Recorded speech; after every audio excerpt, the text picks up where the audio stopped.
यार मेरे प्यारे दोस्तों, मैं वैभव एक बार फिर से आप सभी का स्वागत करता हूं आपके अपने ऑनलाइन प्लेटफॉर्म एग्ज़ाम स्टडी पर। आप सभी मेरे भाई बहनों का बहुत बहुत स्वागत है। सभी लोग जल्दी से आ जाइएगा और सेशन को एक बार लाइक और शेयर कर दिएगा। इसके बाद आज की क्लास की हम लोग शुरुआत करेंगे। पॉलिटी के बहुत अच्छे MCQs हम लोग करने वाले हैं जो कि आपके एग्ज़ाम में काफ़ी इंपॉर्टेंट हो सकते हैं। एग्ज़ाम में पूछे गए प्रश्नों को कराने वाला हूं, तो बिल्कुल लास्ट तक बने रहिएगा और सेशन को लाइक और शेयर कर दिए ताकि बाकी जो भाई बहन नहीं जुड़े हैं तो वो सारे लोग जुड़ जाएं।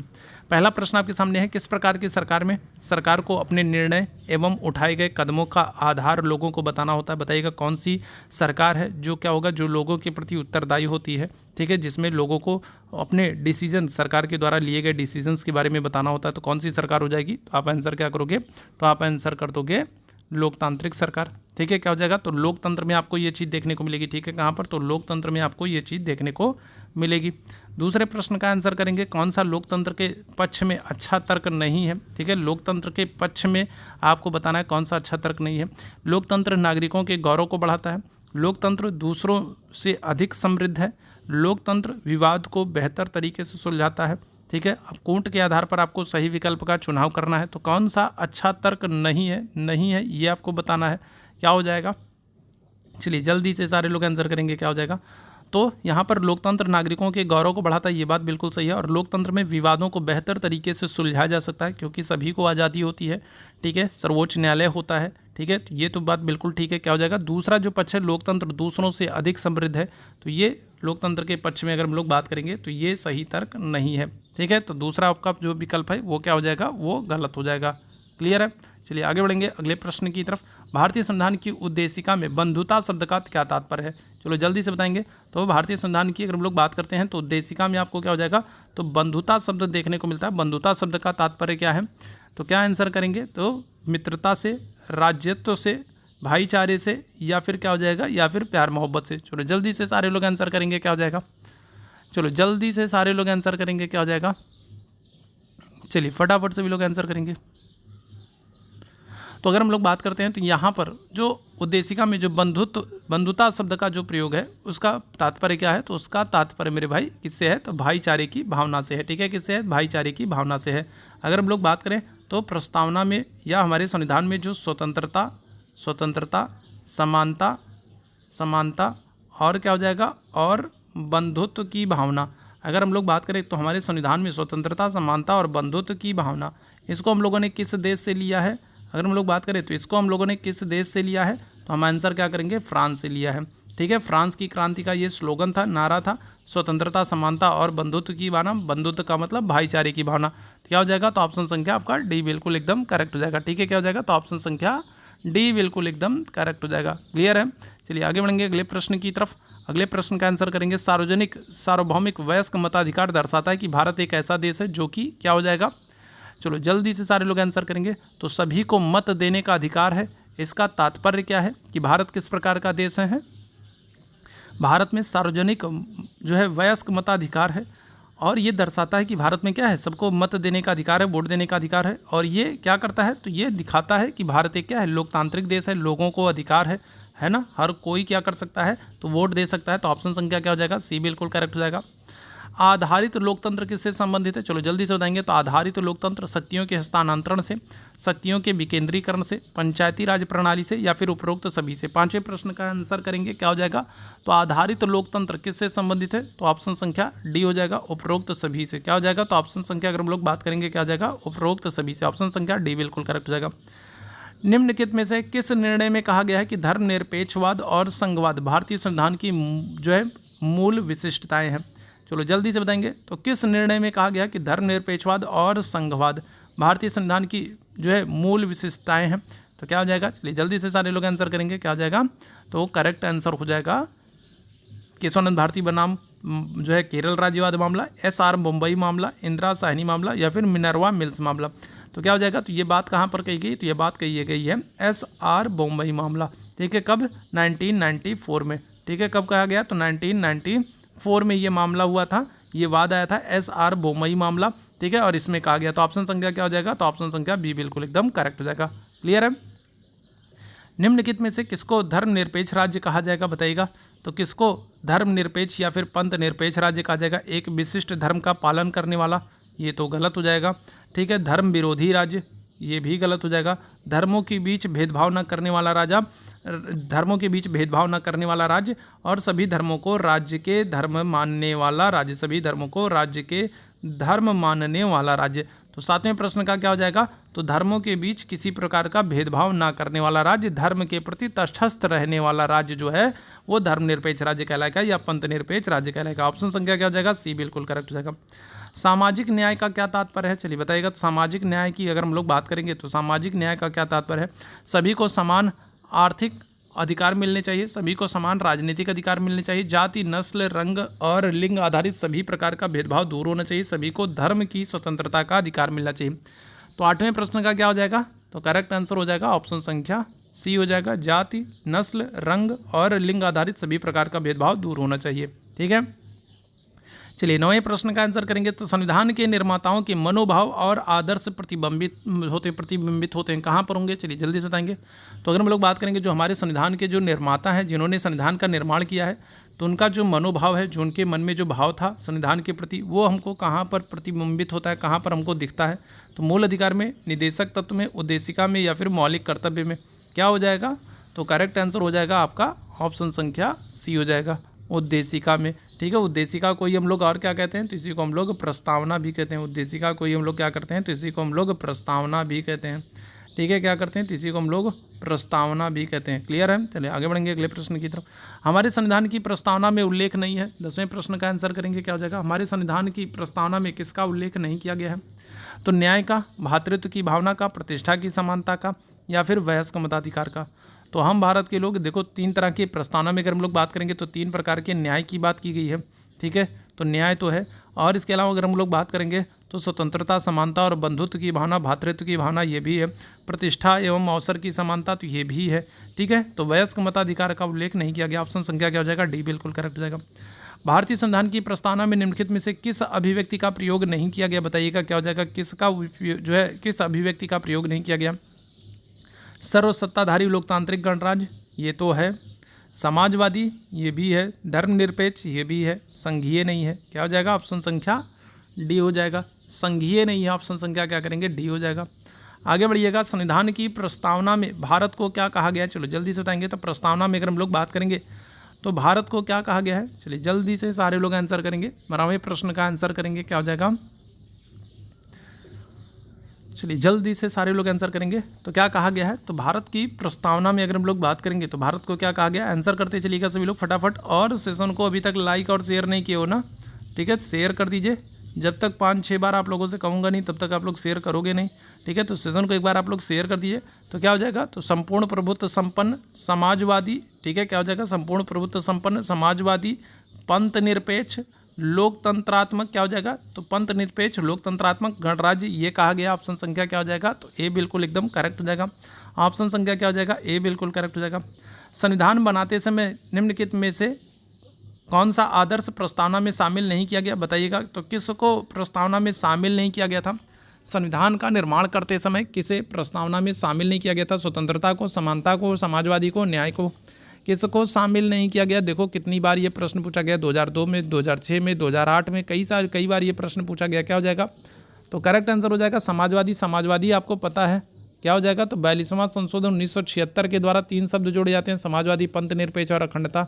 तो इनको 42वें संशोधन 1976 के द्वारा जोड़ा जाएगा, 1976 में जोड़ा जाएगा। तो जब संविधान का निर्माण हो रहा था या संविधान जब लागू हुआ 1950 में, तब समाजवादी शब्द नहीं था। तो ऑप्शन संख्या क्या हो जाएगा, सी बिल्कुल करेक्ट हो जाएगा। आगे बढ़िएगा, संविधान की प्रस्तावना में भारत को निम्नलिखित में से क्या घोषित किया गया है, तो अभी तो हम लोगों ने बात की थी, क्या घोषित किया गया है, तो संपूर्ण प्रभुत्व संपन्न समाजवादी पंथ निरपेक्ष लोकतांत्रिक गणराज्य, यही घोषित किया गया है। क्या आंसर करोगे, ऑप्शन संख्या सी आंसर कर दोगे। क्या आंसर कर दोगे, ऑप्शन संख्या सी आंसर कर दोगे। आगे बढ़िएगा, भारत को एक गणराज्य माना जाता है, क्यों माना जाता है बताइएगा। बहुत अच्छा प्रश्न है, बहुत बार पूछा गया है। क्योंकि भारत के राज्याध्यक्ष का चुनाव होता है, इसे 15 अगस्त 1947 को स्वतंत्रता मिली है, इसका अपना लिखित संविधान है, उसकी सरकार संसदीय प्रणाली के अनुसार है। चलो जल्दी से 15वें प्रश्न का आंसर कर देंगे, क्या हो जाएगा करेक्ट आंसर, 15वें प्रश्न का आंसर कर देंगे। तो क्या हो जाएगा करेक्ट आंसर, कि जो भारत का जो राष्ट्राध्यक्ष होता है, जो सर्वे सर्वा होता है, उसका क्या होता है, उसका चुनाव होता है, वो इलेक्शन के माध्यम से चुना जाता है, वो वंशानुगत नहीं होता है। इसीलिए भारत को क्या करते हैं, एक गणराज्य कहते हैं। तो ऑप्शन संख्या क्या हो जाएगा, ए बिल्कुल एकदम करेक्ट हो जाएगा। ठीक है, आगे बढ़िएगा, भारतीय संविधान का कौन सा अनुच्छेद सिक्किम राज्य के संदर्भ में विशेष उपबंध करता है? बहुत ही महत्वपूर्ण प्रश्न है। सिक्किम की अगर हम लोग बात करेंगे तो सिक्किम को 35वें संशोधन 1974 से क्या किया जाएगा? 1974 से सह राज्य का दर्जा देते हैं। सिक्किम को क्या करते हैं? तो सह राज्य का दर्जा देते हैं। और 36वें संशोधन अगर हम लोग बात करेंगे 1975 से, तो 36वें संशोधन 1975 से सिक्किम को क्या किया जाएगा? तो पूर्ण राज्य का दर्जा दिया जाएगा। ठीक है, क्या हो जाएगा? तो पूर्ण राज्य का दर्जा दिया था सिक्किम को। सिक्किम जनसंख्या की दृष्टि से सबसे छोटा राज्य है। 16वें प्रश्न की बात करेंगे, क्या हो जाएगा? तो 371F हो जाएगा। ठीक है, क्या हो जाएगा? तो 371F हो जाएगा। याद रखिएगा, सिक्किम को विशेष राज्य का दर्जा देता है। ऑप्शन संख्या क्या हो जाएगा? डी बिल्कुल करेक्ट हो जाएगा। भारतीय संविधान में राज्य के नीति निर्देशक तत्वों की विशेषता किस देश के संविधान से ली गई है? चलिए जल्दी से बताएंगे। तो नीति निर्देशक तत्वों की विशेषता को किस देश के संविधान से लिया गया? नीति निर्देशक तत्व आपको कहाँ पर? तो आपको भाग कहाँ पर देखने को मिलेंगे? तो नीति निर्देशक तत्व आपको भाग 4 में देखने को मिलेंगे। ठीक है, कहाँ से कहाँ तक? तो 36 से लेकर के 51 के बीच में देखने को मिलेंगे। कहाँ से लिया गया? तो आयरलैंड से नीति निर्देशक तत्वों को लिया गया। कहाँ से? तो आयरलैंड से लिया गया। ऑप्शन संख्या क्या हो जाएगा? बी बिल्कुल करेक्ट हो जाएगा। आगे बढ़िएगा। भारतीय संविधान का भाग 8 किससे संबंधित है? बताओ मेरे भैया, भारतीय संविधान का भाग 8 किससे संबंधित है? तो पंचायतों की अगर हम लोग बात करें तो पंचायत कहाँ पर है? तो पंचायत भाग 9 में है। राज्य की अगर हम लोग बात करेंगे तो राज्य कहाँ पर है? तो राज्य जो है भाग 6 में है। अगर नगर पालिकाओं की बात करेंगे तो नगर पालिका कहाँ पर है? तो ये 9 में है। क्या हो जाएगा? भाग 8 में कौन है? केंद्र शासित प्रदेश है। ऑप्शन संख्या क्या हो जाएगा? ए बिल्कुल करेक्ट हो जाएगा। भारतीय संविधान का कौन सा भाग अनुसूचित जाति और जनजाति क्षेत्र से संबंधित है? बताइएगा, कौन सा भाग है भारतीय संविधान का जो अनुसूचित जाति और जनजाति क्षेत्र से संबंधित है? सेशन को जितने लोग जुड़ते चल रहे हो, जितने लोग देख रहे हो, आप सभी लोगों से निवेदन करूंगा कि सेशन को लाइक और शेयर कीजिएगा। डेली आपको इस तरीके का सेशन चाहिए तो आपको सेशन को लाइक और शेयर करना है ताकि ज़्यादा से ज़्यादा लोग जुड़ सके, और तभी तो हम लोग आप लोगों के लिए डेली इस तरीके के बेहतरीन वाले सेशन ला पाएंगे। तो क्या हो जाएगा बताइएगा? तो संविधान का कौन सा भाग अनुसूचित जाति जनजाति क्षेत्र का प्रावधान करता है? तो भाग 10 करता है। क्या करोगे? तो ऑप्शन संख्या क्या हो जाएगा? सी बिल्कुल करेक्ट हो जाएगा। भाग 10 में अनुसूचित जाति जनजाति का प्रावधान है। भारतीय संविधान का कौन सा भाग वित्त संपत्ति अनुबंध वाद से संबंधित है? बताइएगा, भारतीय संविधान का कौन सा भाग है जो क्या कर रहा है? जो वित्त संपत्ति अनुबंध और वाद से संबंधित है। क्या हो जाएगा? तो 10 में अगर हम लोग बात करें तो 10 में अभी हम लोगों ने बात किया अनुसूचित जाति जनजाति क्षेत्र का प्रावधान है। 6 में अगर हम लोग बात करेंगे किसका? तो 6 में राज्य का प्रावधान है। 8 में अभी हम लोगों ने पढ़ा था, क्या हो जाएगा? केंद्र शासित प्रदेश जो है। ठीक है, क्या है? तो केंद्र जो शासित प्रदेश हैं उनका भाग 8 में प्रावधान किया गया है। तो क्या हो जाएगा करेक्ट आंसर? तो करेक्ट आंसर हो जाएगा भाग 12 में। भाग 12 में वित्त संपत्ति अनुबंध और वाद का है। अनुसूचित जाति और जनजाति के लिए निम्नलिखित में से किस अनुच्छेद के अंतर्गत लोकसभा में सीटों का आरक्षण का प्रावधान किया गया? बताइएगा, क्या हो जाएगा? तो अनुसूचित जाति और जनजाति एससी कैटेगरी और एसटी कैटेगरी के लिए अगर हम लोग बात करेंगे तो किस अनुच्छेद के तहत लोकसभा में आरक्षण की बात की गई है? तो अनुच्छेद 347, 285, 297 या फिर 300। क्या हो जाएगा? तो करेक्ट आंसर 330 में। अनुच्छेद 330 में क्या है? तो अनुसूचित जाति जनजाति के लिए आरक्षण की बात की गई है। क्या हो जाएगा? 21वें प्रश्न का ऑप्शन संख्या डी हो जाएगा।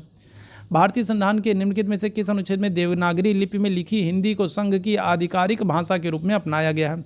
ठीक है, तो राजभाषा की अगर हम लोग बात करें तो राजभाषा आपको कहाँ पर देखने को मिलेगी? तो राजभाषा आपको भाग कहाँ पर? तो भाग आपको 17 में देखने को मिलेगी। ठीक है, राजभाषा आपको कहाँ पर? भाग 17 में। किस अनुच्छेद से किस अनुच्छेद के बीच में? तो 343 से लेकर के 351 के बीच में। ठीक है, अब क्या हो रहा है? आपसे क्या पूछ रहा है? आपसे पूछ रहा है कि संघ की आधिकारिक भाषा के रूप में। तो क्या आंसर करोगे? तो 343 आपको पहले ही ऑप्शन में दिख जा रहा है। ऑप्शन संख्या क्या हो जाएगा? ए बिल्कुल करेक्ट हो जाएगा। भारतीय संविधान के किस अनुच्छेद में यह उल्लेख किया गया कि विधि के प्राधिकार के अलावा कोई भी कर लगाया या वसूला नहीं जा सकता? बताइएगा, किस अनुच्छेद में कहा गया है कि जो संविधान में जो नियम कानून है, जो कर व्यवस्था जो बताई गया है, वही सारे कर लगाए जाएंगे, उनके अलावा और कोई अलग से अपने मन से कर नहीं लगा जा सकता? तो किस अनुच्छेद में ये बात कही गई है? तो क्या हो जाएगा करेक्ट आंसर? तो ये हो जाएगा आपका अनुच्छेद 265 हो जाएगा। ठीक है, कहाँ पर? तो अनुच्छेद 265 में बताया गया है कि विधि के प्राधिकार के अलावा कोई भी कर लगाया या वसूला नहीं जा सकता है। ठीक है, अनुच्छेद 265 में बताया गया है। आगे बढ़िएगा। जनवरी 2019 तक भारतीय संविधान में कुल अनुच्छेदों की संख्या कितनी थी? 2019 तक अगर हम लोग बात करते हैं तो देखो, जीडी में कांस्टेबल जीडी में पूछा गया प्रश्न है, 2019 का प्रश्न है। बताइएगा, तो अगर हम लोग बात करेंगे जनवरी 2019 तक भारतीय संविधान में अनुच्छेदों की कुल संख्या कितनी थी? 448 आंसर करोगे। कितनी? 448 आंसर करोगे। ऑप्शन संख्या क्या हो जाएगा? डी बिल्कुल करेक्ट हो जाएगा। आगे बढ़िएगा, भारतीय संविधान के निर्माताओं ने स्वतंत्रता, समानता और बंधुत्व के सिद्धांत को किस देश से स्वीकार किया? तो अभी तो आज ही के सेशन में हम लोगों ने बात की थी। फ्रांस के, कनाडा के, ब्रिटिश के या फिर आयरलैंड के? क्या हो जाएगा? तो फ्रांस के संविधान से। क्या हो जाएगा? तो ऑप्शन संख्या आपका ए बिल्कुल करेक्ट हो जाएगा। क्या हो जाएगा? फ्रांस के संविधान से। फ्रांस की क्रांति जो है वो 1789 में हुई थी और फ्रांस की क्रांति का स्लोगन ही यही था, स्वतंत्रता, समानता और बंधुत्व की भावना। और जब फ्रांस की क्रांति होगी उस दौरान फ्रांस का राजा कौन था? तो आप आंसर क्या करोगे? तो लुई 16 को करोगे। लुई 16वां उस समय फ्रांस का राजा था।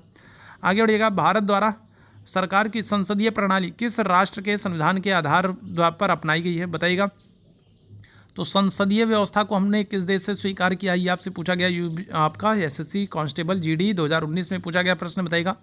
तो संसदीय प्रणाली को हमने किस देश से स्वीकार किया? तो आपका आंसर क्या करोगे? तो आप आंसर करोगे यूनाइटेड किंगडम, या फिर इसी को आप यूके कहोगे, या फिर आप इसी को इंग्लैंड कहोगे, या फिर इसी को आप और क्या करोगे? इसी को आप ग्रेट ब्रिटेन करोगे। तो कुछ भी ऑप्शन में दिया होगा सब सही होगा। ग्रेट ब्रिटेन दिया होगा तो भी सही, इंग्लैंड दिया होगा तो भी सही, यूके दिया होगा तो भी सही, यूनाइटेड किंगडम दिया होगा तो भी सही। तो यहाँ से हमने क्या किया? तो यहाँ से हमने संसदीय व्यवस्था को स्वीकार किया है। आगे बढ़ेंगे, भारतीय संविधान में निम्नलिखित में से कौन सी विशेषता को सोवियत सोशलिस्ट रिपब्लिकन यूएसएसआर से स्वीकार किया गया? बताइएगा। तो किसको हम लोगों ने यूएसएसआर से लिया है? चलो जल्दी से बताएंगे क्या हो जाएगा। तो हमने यूएसएसआर से, रूस से हमने किस चीज़ को लिया है? क्या हो जाएगा? रूस से। किस स्रोत को हमने रूस से लिया है? क्या आंसर करोगे? तो मौलिक अधिकार है, प्रस्तावना है, समवर्ती सूची है, पंचवर्षीय योजना। क्या हो जाएगा? तो पंचवर्षीय योजना हो जाएगा। ठीक है, क्या हो जाएगा? तो पंचवर्षीय योजना हो जाएगा। ठीक है, क्या हो जाएगा? तो पंचवर्षीय योजना को हमने कहाँ से? तो हमने रूस से स्वीकार किया। ठीक है। अच्छा, अगर आपसे पूछे ले कि रूस में पंचवर्षीय योजना को किसने लागू किया था, तो आप आंसर क्या करोगे? तो आप आंसर करोगे स्टालिन। ठीक है, रूस में पंचवर्षीय योजना को किसने? तो स्टालिन ने लागू किया था। किसने? तो स्टालिन ने लागू किया था रूस में पंचवर्षीय योजना को। भारत के संविधान में मूलतः कितने अनुच्छेद थे? ठीक है, जब संविधान बना था, ठीक है, जब हमारा संविधान बन के तैयार हुआ था, या 26 जनवरी 1950 को जब संविधान लागू हुआ था, तब संविधान में कितने अनुच्छेद थे? आपसे ये प्रश्न पूछ रहा, बताइएगा। जब संविधान लागू हुआ था या संविधान बन के तैयार हुआ था, मूल संविधान की बात हो रही है, तो मूल संविधान में कितने अनुच्छेद थे? चलो जल्दी से सारे लोग आंसर कर देंगे। क्या हो जाएगा? तो करेक्ट आंसर हो जाएगा आपका 395 अनुच्छेद थे। क्या हो जाएगा? ऑप्शन संख्या बी बिल्कुल करेक्ट हो जाएगा। ठीक है। भारतीय संविधान का प्राधिकार स्रोत कौन सा है? चलो जल्दी से बताएंगे। तो अगर हम लोग बात करेंगे भारतीय संविधान का प्राधिकार स्रोत कौन सा है, तो राष्ट्रपति, सर्वोच्च न्यायालय, भारत के लोग, सरकार। क्या हो जाएगा? चलिए जल्दी से बताएंगे।